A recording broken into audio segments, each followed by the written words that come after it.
Remember Kathy comics? You know, the funny page classic that featured Kathy struggling with work, self-esteem, and relationships? Ack. My name's Jamie Loftus, host of Lolita Podcast and My Year in Mensa, and I wanted to take a look back at Kathy Geiswit's day-to-day chronicle of American womanhood starting back in the 70s. And yes, I'll be speaking with Kathy herself. So listen to Ackcast by Jamie Loftus, that's AACKCAST, on the iHeartRadio app, Apple Podcasts, or wherever you get your podcasts. Forgotten is a production of iHeartMedia and Unusual Productions. Before we start, this podcast contains accounts which some listeners will find disturbing. But without them, the story can't be fully understood. Please take care while listening. Last time on Forgotten. At the beginning, I thought it was a typical case of a serial killer, but it appears there was a highly organized group. The fact that a lawyer is murdered in such a public way, or shall we call it an execution, indicates that we're talking about something very big behind these murders. If you really want to know the underbelly of Juárez, you need to talk to El Abogado del Diablo, the devil's lawyer, Dante Almaraz. Dante, very smart, decided to hide this guy. Took him into prison under false charges, under a different name. He would always leave me with a little tidbit. And one of them was, this guy's alive, if you're interested. It was 2003, and Alfredo Corchado was in Juárez with an assignment from the Dallas Morning News. Find out who was killing the women and why. Alfredo had been asking everyone he could think of, but no one seemed able to give him answers. Finally, Esther Chavez Cano introduced him to Dante Almaraz, the so-called devil's lawyer. And Dante did not disappoint. He had a drug dealer on the run, hidden in the Juárez prison, who claimed first-hand knowledge of the killings. The fact that you had an eyewitness was incredibly important. He alleged, and I had no reason to not believe him, but alleged to be part of the Juárez cartel. And it finally worked out where I was able to visit this person under what I assume was an alias. But we talked long and long, and I kept asking, so why are these women being killed? Alfredo was apparently on the verge of getting the story.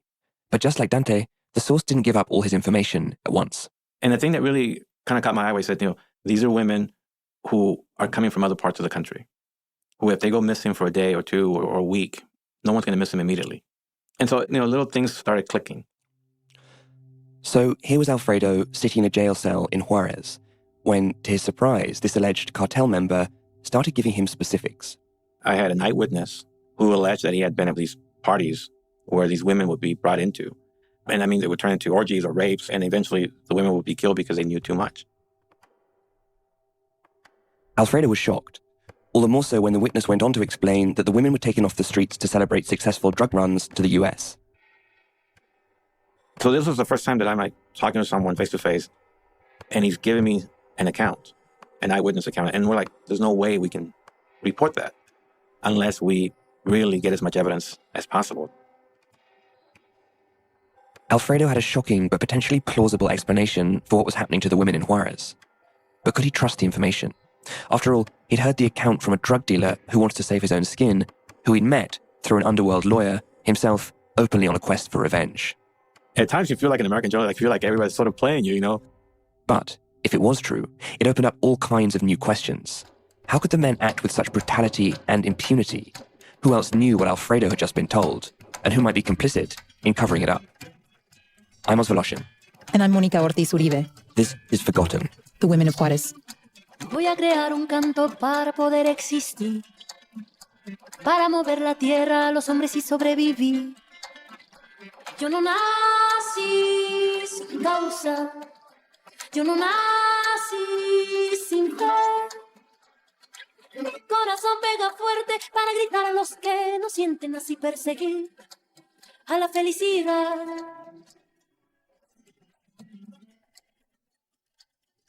So, just months earlier, Monica, Alfredo's in DC interviewing presidents and ambassadors, and now he's in a jail cell in Juárez interviewing a drug dealer with Dante by his side.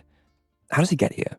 Something to remember here is that Alfredo ended up in this jail cell out of naivete more so than astute planning.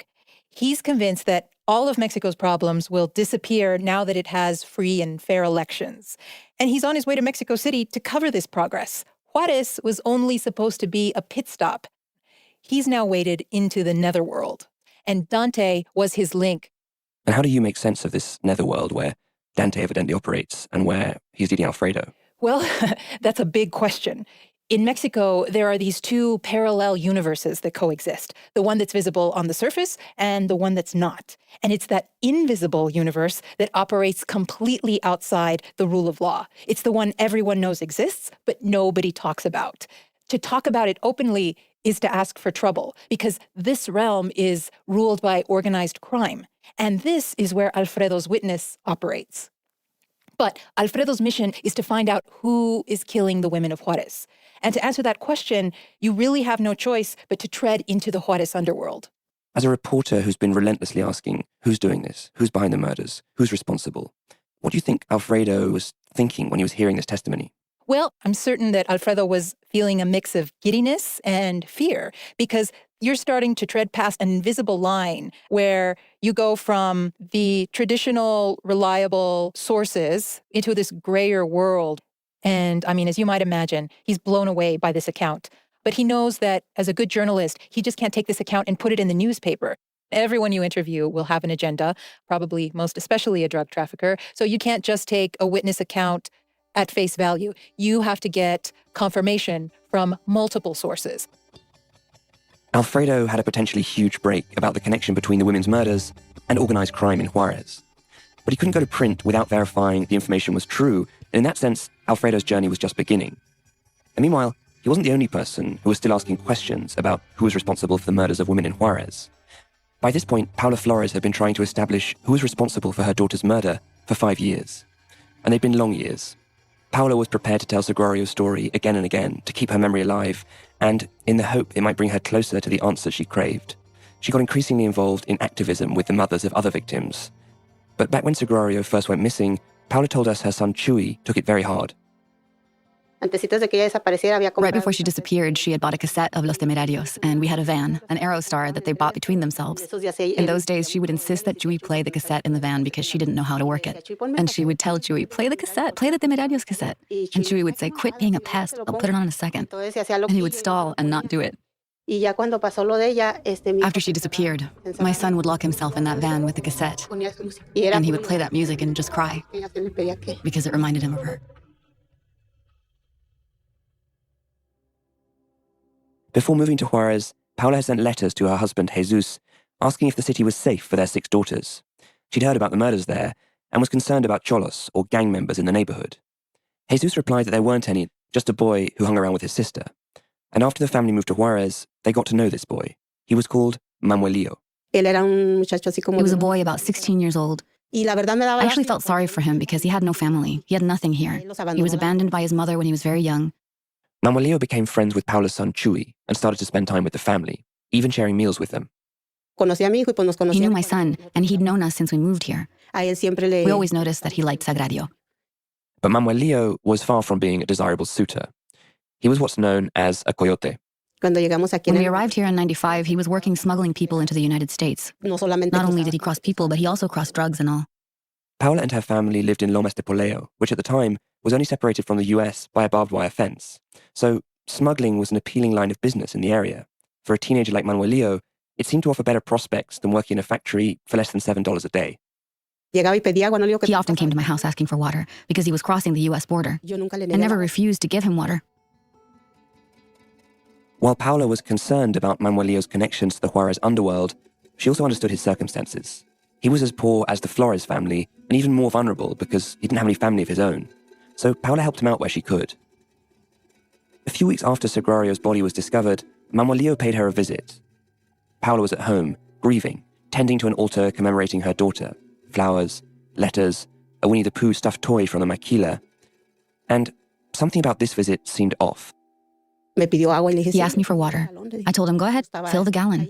That time he saw me crying and he said, you cry too much, stop crying for her. These were words that did not seem appropriate to the situation. And they angered Paula, tugging at a suspicion she already felt.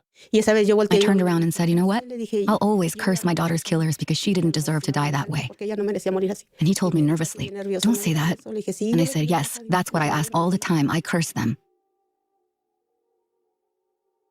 After a few tense moments, Manuelillo left with his gallon of water, and Paula returned to the altar. By this point, she and her family had searched frantically through the night, posting flyers and trying to track down any leads. She'd yelled Sagrario's name desperately into the night, and she'd even broken into a government meeting and begged the Attorney General on her knees for help. And she'd prayed and prayed.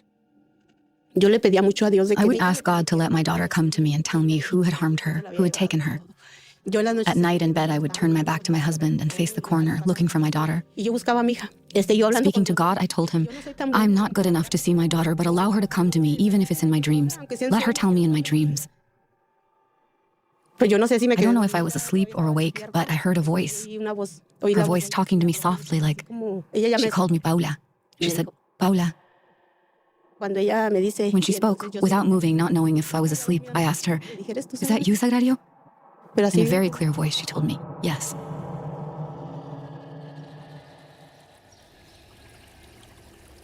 I started dreaming of her in Durango.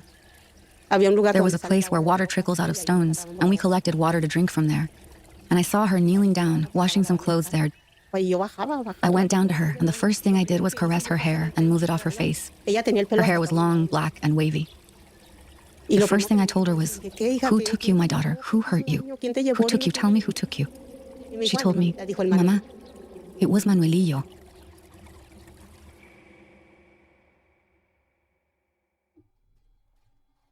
In the depths of her grief, after weeks of searching for Sagrario with no answers and no help from the authorities, it seemed to Paula like her prayers had been answered. She had a name, and even though it came from a dream, it seemed plausible.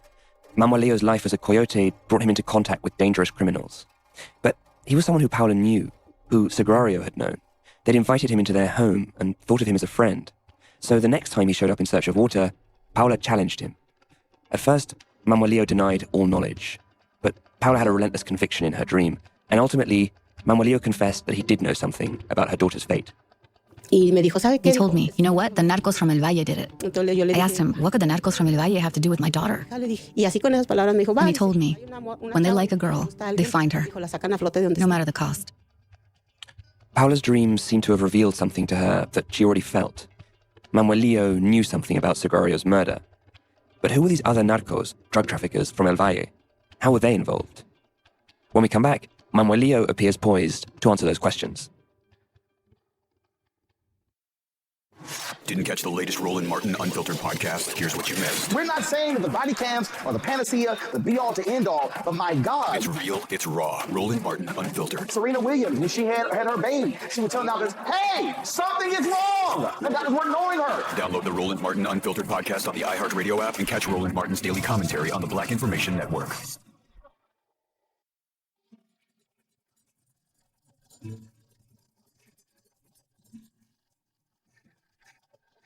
Before the break, Manuelillo told Paula that narcos were responsible for Sagrario's murder.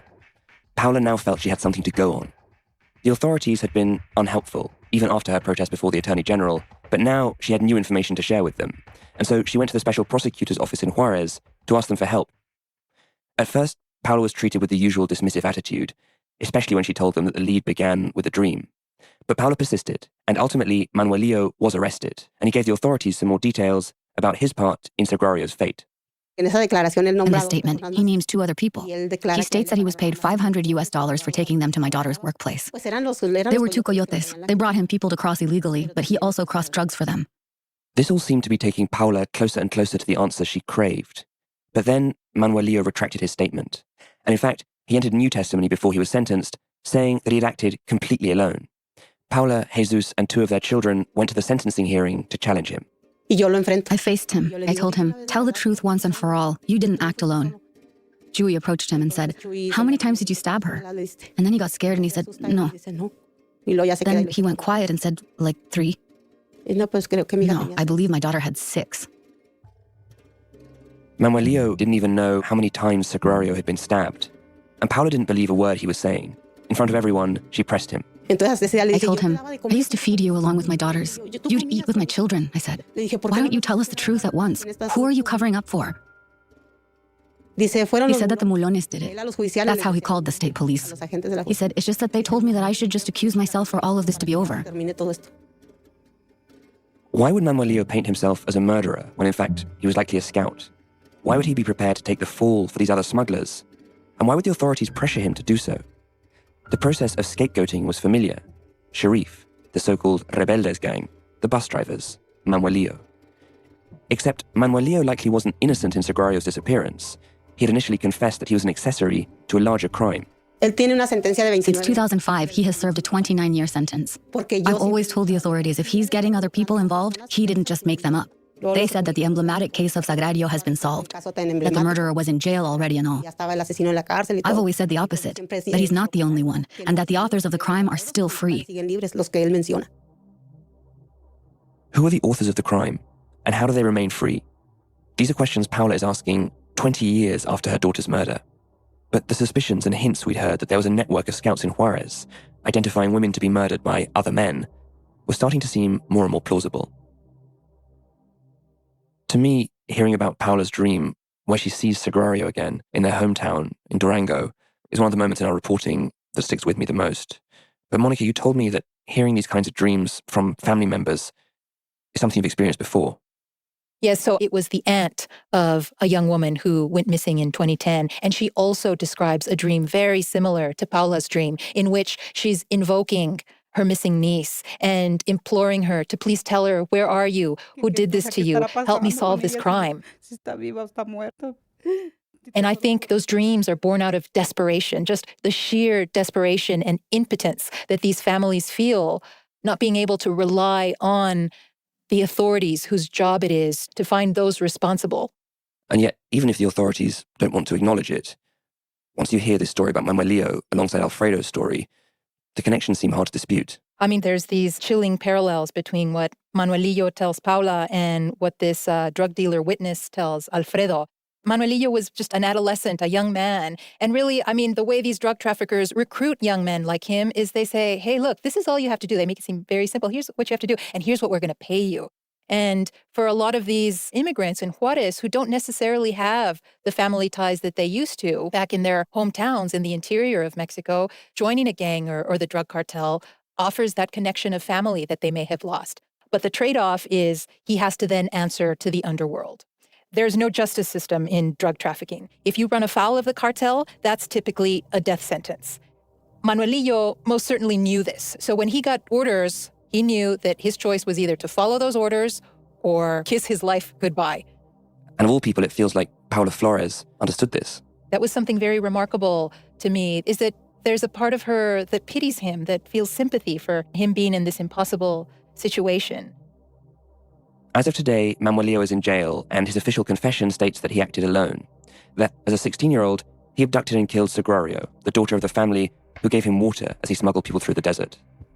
The authorities never followed up on his initial confession to Paula about the narcos from El Valle. Rather than acknowledging a potential network, they preferred to blame individuals.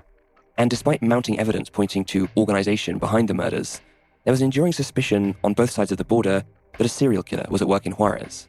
That's what brought Candice Skrapek there in the 1990s. She's a forensic criminologist at Fresno State University.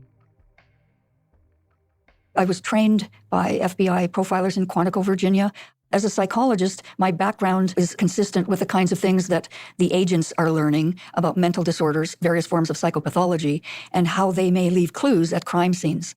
But basically, it was drilling down case after case, trying to identify patterns of behavior that could be reflective of the kind of person that would perpetrate that kind of crime. Candice went to Juárez with her friend and colleague, Robert Ressler. He was a retired FBI agent who had helped create the Bureau's behavioral science unit. He was one of the world's top experts on serial killers. In fact, he's credited with coining the term. Candice and Ressler were in Juárez at the invitation of an American public safety advisor to the Juárez authorities. So Candice got access to the case files. I saw all the homicide photographs. I went through all the autopsy reports and things. And without doubt in my mind, there was one serial murderer operating who was getting the little girls and the young adolescent girls in terms of patterns of behavior. As Candice reviewed the case files, it became clear to her that there was a serial killer operating in Juárez, someone preying on very young victims. But the murders of Sagrario and Lilia Alejandra didn't match that pattern, and nor did many others. What stunned Candice was that there was clearly something else bigger going on in the city as well. Something on a scale she'd never seen before. Were most of these hundreds of murders, were they attributed to serial killers? Well, not in the traditional sense. There was one crime scene in particular that Candice examined, which confirmed to her that what was happening in Juárez was unlike anything else she'd ever encountered. And, as a warning, her description is very upsetting.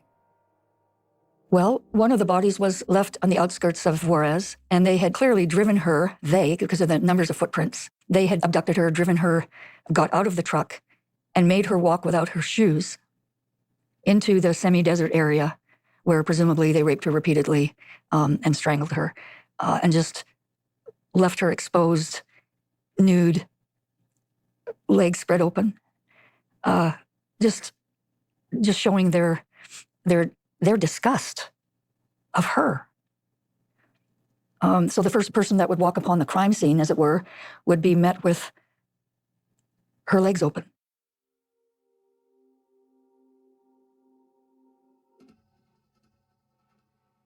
Candace was deeply shocked despite her years of experience investigating serial killing and sexual crime. In fact, even Robert Ressler was taken aback. I asked Agent Ressler about that because he has more experience in homicide in his little finger than I have in my whole body. And I said, Bob, have you ever seen anything like this in your career, in your experience? And he said, no, I haven't. The men that I study, mostly they operate alone. I mean, think about it. If I were intent upon killing a number of people as long as I could, I don't think I'd want anybody watching me do it. Certainly they could turn me in. How would I know I could trust them with this? So I started thinking, how could all of these men trust each other? What if one of them goes to the bar and starts shooting his mouth off about their latest victim? And then I realized he's not going to be doing that. Because there is a pact. If it's not spoken, it's certainly unspoken, that if you start turning any of us in, pointing any fingers at any of us, we think you love your family, and we'll kill them first. What Candace was describing went beyond killing for pleasure. It was killing as a bonding ritual, a new definition of serial killing. According to her analysis, one of the key reasons why so many women were murdered in Juárez was to create a code of loyalty and silence. The murders were not a side effect of cartel violence. They were a crucial part of how it worked. But if this was apparent from the crime scenes, and even from the testimony of lower-level cartel affiliates, why did the authorities not take more decisive action? Well, Candace and Robert Ressler traveled to Juárez as private individuals. But not long after their trip, the FBI launched an official operation in Juárez to learn more about how the cartel operated. It was led by Frank Evans, who was Assistant Special Agent in charge of the FBI's El Paso office from 1998, the year Sagrario went missing, to 2000. My name's Frank Evans, and while I was in the FBI, I had the opportunity to work violent crimes, kidnappings, extortions, organized crime. Of course, drug investigations are what ultimately brought me to the FBI office in El Paso. So what interested the El Paso FBI in the Juárez cartel? Well, at that time, obviously, the Juárez cartel was a major mover of contraband into the United States. Any kind of drug that could be moved, marijuana, cocaine, the cartel controlled, they call it the Juárez corridor. Juárez's position across the border from El Paso made it one of the world's most sought-after drug trafficking routes, and the cartel acted with extraordinary violence to protect their turf. And this violence didn't respect nationality. So, in 1999, the FBI received a tip that a number of American men had been killed by the cartel in Mexico. If they could prove these murders of American citizens, they could secure an indictment for the leader of the Juárez cartel, Vicente Carrillo Fuentes. The FBI wanted to have him arrested and extradited for trial in the US, and they were given unprecedented jurisdiction by the Mexican government to cross the border to recover and analyze the bodies. The mission was called Operation Plaza Sweep. I mean, we crossed in with food, water, portable toilets, heavy machinery, forensic equipment. We actually had an entire forensic morgue in the FBI space here in El Paso. And the scale of the investigation was extremely large. You know, the cartel didn't have taco stands waiting for us and, cold drink stands. They were truly shocked that you now have 120 FBI agents with equipment coming into Mexico. How did you know there was shock on their behalf? Birdies told us. Listening? Potentially.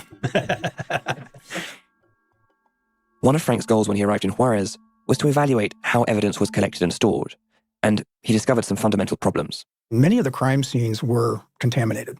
In some cases, the bodies were discovered and, okay, guys, when you discover one, don't touch it. Let your forensics people come in. Well, then the forensics people come in, they turn the body over, and there's fresh cigarette butts under the body.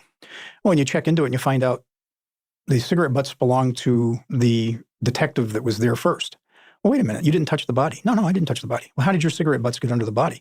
Oh, the media wanted to take some pictures, so I rolled the body over, and it must have happened then. How does this occur?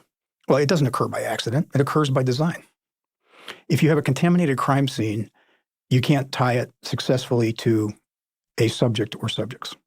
To Frank, it appeared the crime scenes were being purposefully disturbed, by the very people whose job it was to preserve them. When you don't follow your established protocols, you are ensuring that any evidence that is recovered is going to be almost impossible to introduce at trial. You undermine everything. Frank was discovering that it wasn't the exception for crime scenes to be tampered with in Juárez. It was the norm, and it prevented crimes from ever being solved. The killings Frank was initially concerned with were murders of men committed by the cartel. But then he had an idea. What if the FBI also offered to help the local police get to the bottom of the women's murders? When we come back, we learn what came of that offer.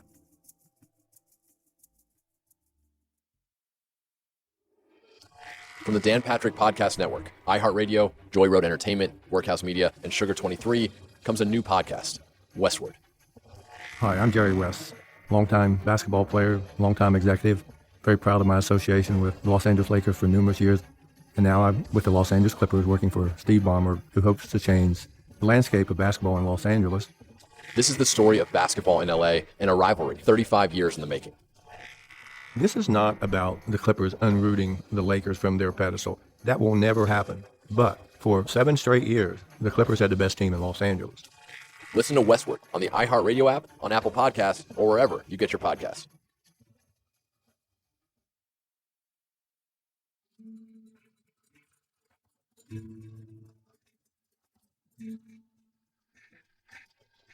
Before the break, Frank Evans was describing his work to exhume bodies as part of Operation Plaza Sweep, an FBI effort to secure an indictment against the Juárez cartel leader for the murder of American citizens. In that investigation, his Mexican counterparts were from the federal police.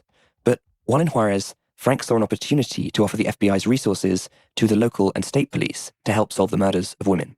Part of it was selfish. We were trying to see, can we work with anybody locally? Is it possible that there's a local group that might be able to be vetted into Plaza Sweep? We have resources that we will make available to you as you look at these homicides. We will give you the best minds the FBI has in criminal profiling to look at your case and tell you what they think. Specifically, Frank offered access to the FBI's analysts at Quantico, the men and women who'd been trained in Robert Ressler's approach to forensic psychology. The officials in Juárez accepted, and as they'd done with Candace, they handed over case files. We were given 76 files, each file representing one of the deceased. The profilers took those files. They went through them just like they would a file that would be provided by a United States law enforcement entity. And they identified 34 cases that had items of interest that they wanted to explore further. 34 of the 76 files shared by the police had common characteristics, indicating to the FBI profilers that the same people may have been involved in the murders. This felt like a potentially huge break. Then something happened that told Frank everything he needed to know about his partners in Mexico. It was at that point that the authorities, the state attorney general's office of Chihuahua, was like, oh, we've gotten the FBI reports and they agree with us 100% and case closed. In fact, they claimed that the FBI's reports confirmed the guilt of Abdel Latif Sharif, the Egyptian chemist who stood accused of both being a serial killer and then paying a gang to commit murders on his behalf in order to prove his innocence. They distorted what the report said in order to validate the position that they had been espousing. But why? Why the failure after failure to resolve these crimes once and for all? We had evidence that, unfortunately, I am not at liberty to go into, that the handling of the femicide cases was not in accordance with accepted police procedure. And the assumption is it is either then gross incompetence on the part of the police officials or it's deliberate.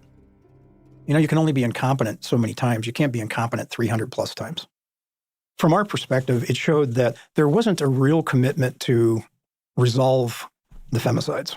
Do you ever know, could you tell why there was a lack? No, we speculated. What did you speculate? Well, our speculation was that when you don't want a crime to be solved, it's because the resolution of it is going to be extremely either embarrassing to somebody in power or it's going to come back to you. You being? The law enforcement authorities. The law enforcement authorities. Was it possible they weren't just failing to solve the murders of women, but actively involved in them? Could this explain why decades of murders had gone unsolved? Well, Alfredo's reporting was also beginning to suggest this might be the case. So Alfredo ultimately did feel that he could trust what he'd heard from that drug dealer in the Juárez prison, Monica, and he went to print with a huge story. How did he get there? Well, he paired up with another colleague, and together they backed up the witness's account with intelligence from federal law enforcement from the U.S. and Mexico. One of the law enforcement accounts that Alfredo prints in his story is an unnamed U.S. official who cites raw intelligence. And he says, quote, "All you have to do is put together a simple investigative equation of why and how, and you get to the who. Why? Because they can. Because there's a sense of excitement, a sense of an erotic feeling. Sicarios, that is hitmen, fit the profile. There is no limit anymore to what they can do. They enjoy the feeling of ecstasy, the orgies. The women are like trophies for them. They are thrill kills. These guys like the feeling of control, but they need help. And that's where the local and state police come in." I hate that quote, but I don't doubt it's true. Alfredo was able to verify that the very police who were supposed to be protecting the public and investigating the crimes were actually the ones committing the crimes. When you read that first article on the front page of the Dallas Morning News, I mean, it was huge. Alfredo's story went to print in February 2004. Later on, he reprinted the drug dealer's play-by-play account in his book, Midnight in Mexico. To have it verbatim, we asked him to read it aloud. The cops would first identify potential victims, study their routine. It wasn't hard to lure the women. Police would stop them on the street as they got off work and tell them that a family member was missing or something had happened to their child. And wouldn't they please get in the backseat of the police car? The cops would then transport them to the parties where they would be gang raped. By the end, the women always knew too much and they were killed. This would explain the lackluster search for Sagrario. It would explain why, when witnesses reported seeing Lilia Alejandra struggling, the police logbook for the night says, "Nothing to report." This was a conspiracy, and it wouldn't have been uncovered without the work of journalists like Alfredo. This is how journalism is supposed to work. This is why we need a strong and robust press. It took the combination of these Mexican reporters who first wrote about these crimes beginning in 1993, then Diana calling attention to the systematic nature of the murders, and Alfredo confirming the corruption behind it. But this isn't where the story ends. I mean, the corrupt cops are only part of the equation. Alfredo had finally corroborated what Dante's source had told him, and it exposed the involvement of certain police officers. But if law enforcement agents were acting on behalf of the cartel, how far did the influence of organized crime reach, and who else was complicit in the abduction and murder of women? On his journey to answer those questions, Alfredo paid a visit to the corridors of power in Mexico City, and he came into contact with a force that seemed far more menacing than corrupt cops. Yeah, I'm in the heart of Ciudad Juárez, in downtown Juárez, near the Mercado, near the cathedral, near the park. And I'm walking away, and there's a number that comes in, and it's not a number, it's just unknown. It says unknown on your phone. It says unknown on the phone, and the person says, "Aquí voy detrás de ti, por la 16. What's that in English? I'm right behind you on 16th of September Avenue. I was being watched. Alfredo was scared, and he turned to the only person he could think of, Dante. It was the first time I saw Dante, and I thought, he looked worried. And then he finally says, "Ya te chingaste." Which means? You're fucked. I said, "Why?" He says, "They're onto you. La Linea's onto you."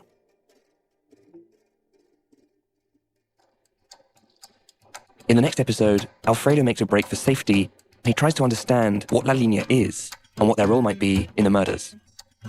I'm Oz Voloshin. And I'm Mónica Ortiz Uribe. See you next time. Yo no nací sin causa. Yo no nací sin fe. Mi corazón pega fuerte para gritar a los que no sienten, así perseguir a la felicidad.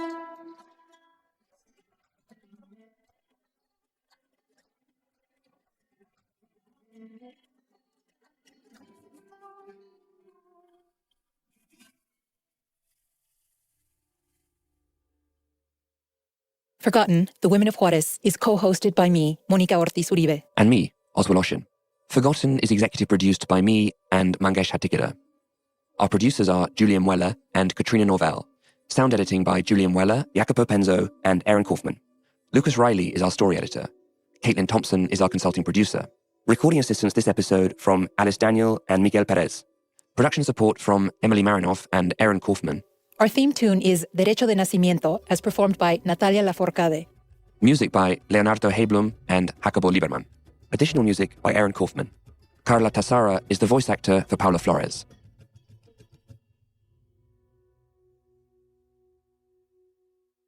What is it like to give up everything for a life completely devoted to God?